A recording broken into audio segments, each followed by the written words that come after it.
అందరికీ నమస్కారం. నేను మీ సింగర్ ప్రవస్తి. సో ఈ రీల్ ఏమో జ్ఞాపిక ప్రవీణ మేడం పెట్టారు కదా, ఆ రీల్కి రిప్లై. నాకు ఇంకా కొన్ని క్వశ్చన్స్ ఉన్నాయి, అది కూడా నేను అడగాలనుకుంటున్నాను. సో ఎండ్ వరకు చూడండి. ఫస్ట్ పాయింట్ సాంగ్ సెలెక్షన్ గురించి మాట్లాడారు కదా మ్యామ్. సో అదేంటంటే మీరు చెప్పారు మేము ఈచ్ 6 సాంగ్స్ ఇస్తామని. సో మేము ఇచ్చాము 6 సాంగ్స్. బట్ ప్రాబ్లం ఏంటంటే మీరు దానిలో 4 సాంగ్స్ క్యాన్సిల్ చేయడం, రిజెక్ట్ చేయడం, మళ్ళీ ఇంకో 3 సాంగ్స్ రిజెక్ట్ చేయడం. రైట్స్ ప్రాబ్లం కూడా కాదు, బికాస్ మేము రైట్స్ చూసుకొనే ఇస్తాం లిస్ట్లో. సో అలా రిజెక్ట్ చేసి మేము పంపాల్సి వచ్చింది లాస్ట్కి. బట్ దానిలో మా చాయిస్ ఎలా ఉంది మ్యామ్? ఇంకా అది మీరు సెలెక్ట్ చేసినట్టే అవుతుంది కదా.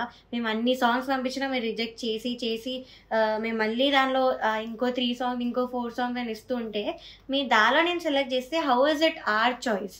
సో ఇదొకటి. ఫేవరెటిజం గురించి మాట్లాడారు కాబట్టి I have a small proof, నేను అది ప్లే చేస్తాను. రాఘవేంద్ర హిట్స్ లో దయచేసి ఓన్లీ డివోర్స్ అన్నమయ్య ఇవే సాంగ్స్ పెడుతున్నారు. మనం అవి కావాలంటే డివోర్షనల్ రౌండ్ లో చేసుకుందాము. దయచేసి ఆ సాంగ్స్ కూడా పెట్టకుండా రాఘవేంద్ర సినిమాలో చాలా పాటలు ఉన్నాయి, ఆ పాటలు చెక్ చేసుకొని డ్యూయెట్లు అయినా పర్లేదు అయ్యైనా ఇవ్వండి. సో డివోషనల్ సాంగ్స్ అనేవి మీరు క్లియర్గా విన్నారు, వద్దన్నారు. Then how did one contestant get పలుకే బంగారమారా అండ్ రాఘవేంద్ర రావు గారి హిట్ రౌండ్? సో అది కూడా మళ్ళీ కీరవాణి గారి పాటే ఇచ్చారు అదే కంటెస్టెంట్కి. మోస్ట్ ఆఫ్ దిస్ రౌండ్స్ తనకు అదే జానర్ వచ్చింది and only Keeravani sir songs వచ్చాయి. So please explain this. And genre గురించి మాట్లాడుకుంటున్నాం కాబట్టి అది కూడా నా దగ్గర ఒక ప్రూఫ్ ఉంది. మీరు అన్నారు 4 రౌండ్స్లో 4 జానర్స్ పాడుకుంటూ వచ్చారు కంటెస్టెంట్స్ అని. బట్ సారీ, నాకు ఒకటే ఒక మెలోడీ వచ్చింది ఇప్పుడు వరకు. అది ఎన్నో రాత్రులు వస్తాయి, అది కూడా డ్యూయెట్లో. అండ్ నేను ముందు రౌండ్స్లో మెలోడీ కోసం రిక్వెస్ట్ చేస్తున్నట్టు కూడా నా దగ్గర మెసేజ్ ఉంది. సో నేను కింద కూడా వేస్తాను, చూడండి. అండ్ ఇక్కడ కూడా నేను చూపిస్తున్నాను. So this is the proof that నేను చాలాసార్లు మెలోడీ కోసం అడిగినా కూడా మీరు ఇవ్వలేదు. So how is it or choice Praveena ma'am? Outfits గురించి మాట్లాడారు అండ్ సాంగ్స్కి తగ్గట్టు ఇస్తామని అయితే చెప్పారు. బట్ నాంపల్లి స్టేషన్ కాడి ఇది సాడ్ సాంగ్ మ్యామ్, అంత సాడ్ లిరిక్స్ ఉంటుంది, వీడియో కూడా చూడండి. సో ఐ డోంట్ థింక్ నాంపల్లిలో డిస్కో డ్రెస్ వేసుకొని చమ్కి వేసుకొని అయితే లేరు.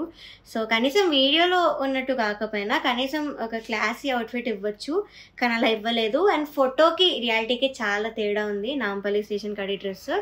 సో నేను అది అడిగినప్పుడే నాకు బాడీ షేమింగ్ చేయడం జరిగింది. ఆ ఫోటోలో ఉన్న అమ్మాయి బాడీ వేరు, నీ బాడీ వేరు, నీకు ఎలా ఇస్తామని అన్నారు. అండ్ అక్కడే ప్రొడక్షన్ హౌస్, మీ జ్ఞాపిక ప్రొడక్షన్ హౌస్ వాళ్ళే ఉన్నారు అండ్ వాళ్ళు కూడా అన్నారు.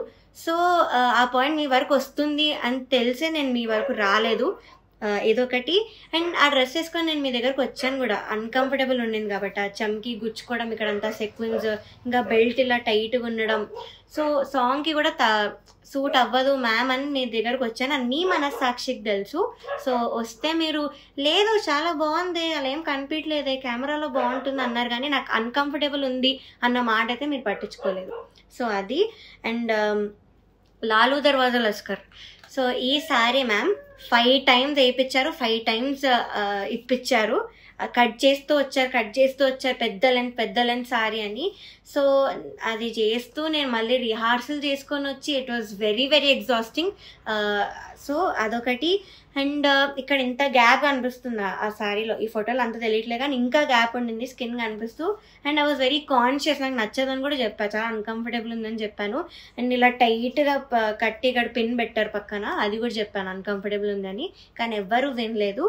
అండ్ ఇంకొకటి ఏంటంటే నేను పొట్టి బట్టలు అనలేదు మ్యామ్, అస్సలు అనలేదు, పొట్టి లంగాలు అన్నాను.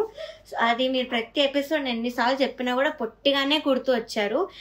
అండ్ బొడ్డు కింద కట్టుకోమని అయితే చెప్పారు. అండ్ మీరు ఏదో లా అండ్ జడ్జ్మెంట్ గురించి మాట్లాడారు, అది లా ప్రకారం నడుస్తుంది మ్యామ్, కానీ ఇక్కడ ఫేవరెటిజం ప్రకారం నడిచింది కాబట్టే నేను రీజన్స్ అవన్నీ కూడా చెప్పాను నా ముందు వీడియోలో.